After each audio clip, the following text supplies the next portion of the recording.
Hey guys, welcome back to another video. Today's video is going to be a little bit different because I have some soap to cut and I want to show you everything that I do once I cut that soap, and that includes all of the social media content that I'm going to be creating to show you guys what I just did and just basically walk you through my entire process, because a lot of people show you how to make the soap, but not many people talk about what happens after. And that is the whole process in and of itself. So if you're interested in that, then keep watching.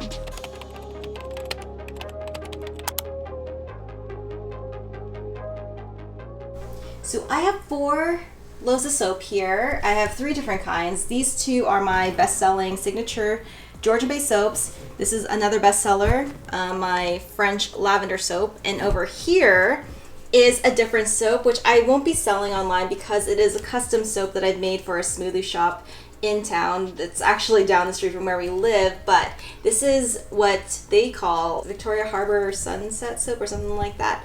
But it's a blend of some scents. It's a really fruity smelling soap, and this is extra special because if you look closely, I'm actually using one of my glitter blends on top of the soap, and look how beautiful that turned out. I love the pink and the gold. It's absolutely perfect.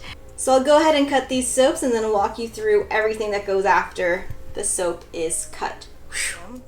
So I'm here in my mudroom, and I thought I would talk about the process a little bit before the soap is actually cut, because what we do afterwards, it starts even before the soap is cut, and that is to take some pictures of this gorgeous loaf in the room where there is some gorgeous natural bright sunlight. Unfortunately, that is not my kitchen.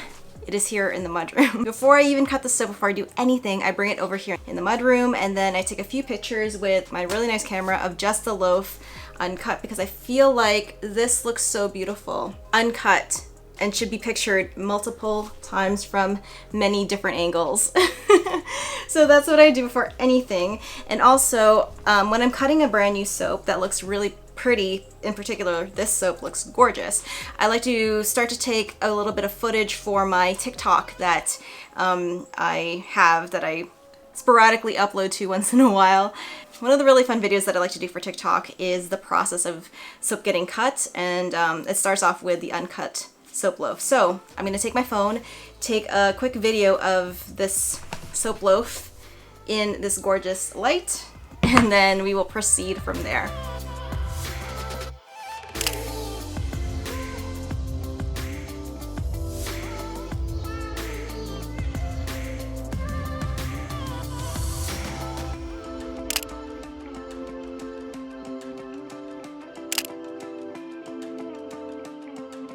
In terms of the actual camera that I use for all of my social media posts, when you see a really beautiful picture, it's because of my Canon 6D and 50mm 1.8 lens.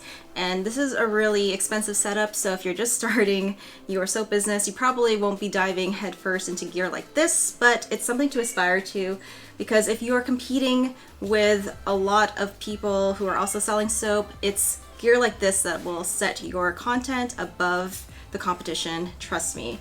So I would consider at least learning, if you're brand new to photography, learning on something a lot more affordable first to see if you like it, or hire it out. In either case, this is going to change your game and definitely level up your game in terms of your product photography. So now that I got those pictures in and I got my iPhone footage put in, it's time to cut this bad boy and then show you how I make the content for once the soap is cut. Jiggy is being very vocal today, so I apologize. Excuse you. Do you want to go outside? Alright. Alright. You're free. Come on. You're free. Oh gosh. So before I cut the soap, this is my setup. I know, very high tech, right? But I like to prop up my phone right here. And, oh, it's going, but I like to put it on video mode, and I like to take a time lapse of me cutting the soap. And this is a really fun and quick way to get your cut on camera and then quickly upload it to either Instagram or TikTok. I like to do both. And I also have a separate setup here that is also taking footage of the direct cut. And I will be uploading that footage to our new vlog channel, which is the Zimmerman Life. If you're interested, I have that linked down in my description box below. But this is, yeah, how it usually looks.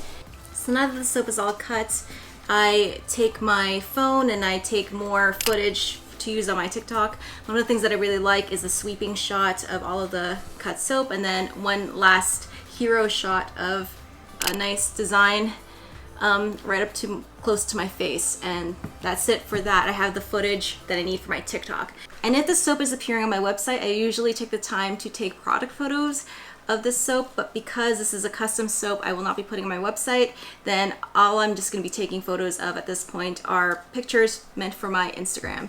So I'll show you how I do that. Again, we're going to go back to our mudroom area and I'm going to transport the soaps on this wooden tray, and this will actually be a nice prop that I'm going to be using for my photos, so I'll show you how I do that right now. I wanted to quickly show you, even with this nice camera and this really great lens, it's still appearing so dark, and I just wanted to show the difference between these soaps in a room lit by artificial light versus natural light. So this is before and here's afterwards, and you can see how big the difference is, how sunlight really brings out the beautiful qualities of handmade soap so much nicer than artificial light does. And you can get the true tones coming through using natural sunlight. And what I'll be doing at this point is taking pictures using my nice camera of these soap bars in different positions. I like to photograph them in groups. I like to photograph them stacked one on top of one another. And I'll show you the different poses I like to do for my soaps that I find make them look just irresistible to people purchasing online, because that's really the point of taking really gorgeous photos, is getting buyers who don't know what your soap smells like or even know much about your company to go to your website and make that purchase. Look at that, it's like a nice little heart. So I like to mention before that I like this soap just kind of in a row. I really like how cut soap in a straight line looks. It's a really nice contrast to when the soap is all together in one single bar. So I really like to get that shot. And if you love textured tops like me, this is a really great way to show them off, because if you're right next to a really bright window, the shadows made by those textures really come through, and it just makes for a really satisfying, beautiful photo. So my first picture that I'm going to be taking is going to be just 2 rows, and I usually have my camera angled here to get a shot of the front, and I'll do a few close-up shots of the textured tops, and then I like to do overhead directly down, like a flat lay type of shot, and that'll be it for this series of photos on the tray.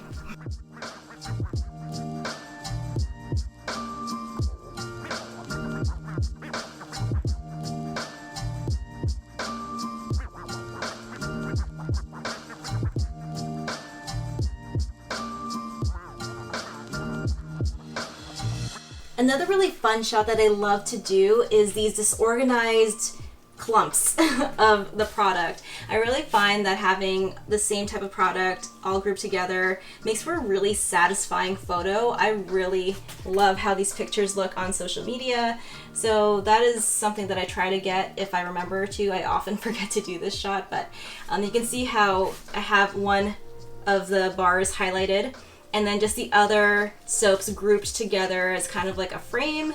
And I will do this with donut bath bombs, with bath bombs, and if you're stuck on ideas on how to photograph your product, just put them together in a pile and you're bound to get something that looks interesting. Like right there, that looks so nice. Really like that a lot. I also really love doing just a flat face-up view of all of my soaps, because that looks also super satisfying.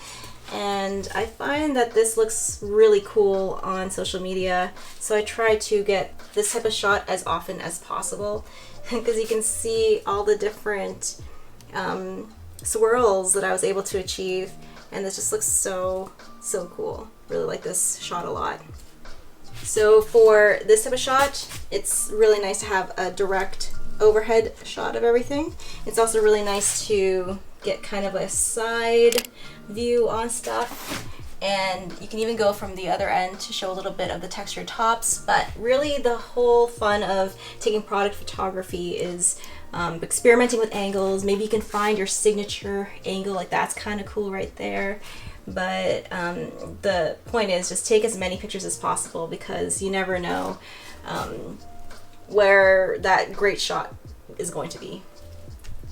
So now that I've taken all those pictures, I'm going to bring this up to my curing room and put them away, and I'll show you how I cure these soaps in just a minute.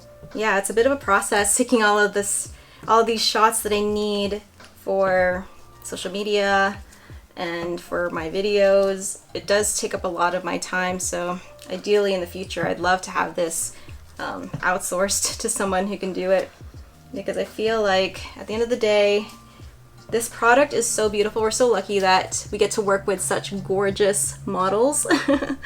So they photograph beautifully regardless, but I would say my biggest tip when it comes to taking product shots with these guys is to keep it simple, to group them together, to use little if any accessories. I tend to not put any props in the background of my photos. I just feel like they distract from the gorgeous soap. Look at the beautiful sparkle on top.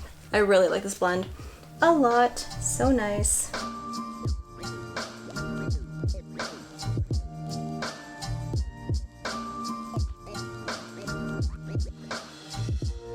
And this is where the soap goes after it's been cut. It goes to bed in its own personal drawer. I got these drawers from IKEA, and they are honestly the best curing shelves I've ever seen. They're so convenient and they store so much, so much.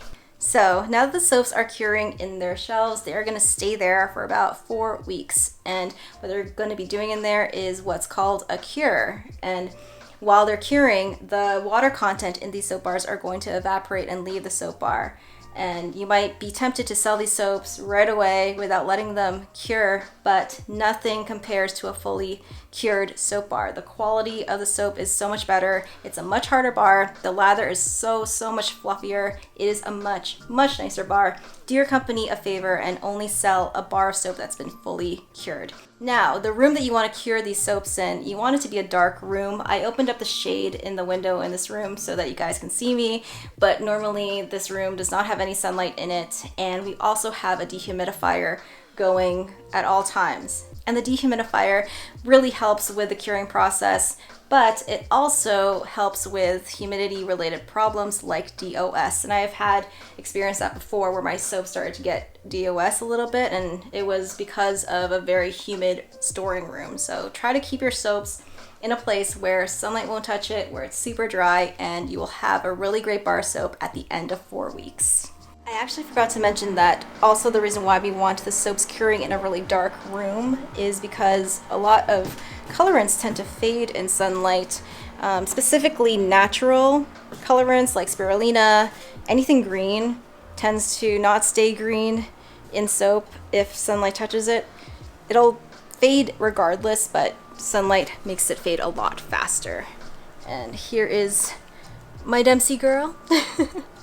So now that I have the footage in my iPhone for my TikTok, and I have the picture files in my camera for my Instagram feed, all that's left to do is to edit those pictures in my computer and to patch together the footage to make a TikTok. And I was going to include that in this video, but I realized that that might be a whole different video in itself. So we're just going to keep this short and just show you the process of collecting that content, because I feel that when it comes to after you've cut your soaps, usually you're tired and you're not thinking straight, and it's good to have a workflow specified in your mind so that you can organize what you need to do that can help you prepare content for later. And I really hope that you found this kind of video helpful, and if you did, please give it a huge thumbs up, and if you want to see more, please subscribe. And if you want to know any of my recipes, my soap recipe in particular is on my Patreon, and that is linked in my description box below. Speaking of my Patreon, thank you to all of my patrons. You guys are so awesome. Love you all so much, especially these guys. These are my bubble BFFs. Some of these guys are business owners themselves, and I've linked a few of their businesses in my description box. So please, please, please check them out. So that's it. I really hope you like this kind of video, and until the next one, keep smiling, keep being awesome, keep making beautiful, amazing things, and I'll see you in the next one. Bye guys.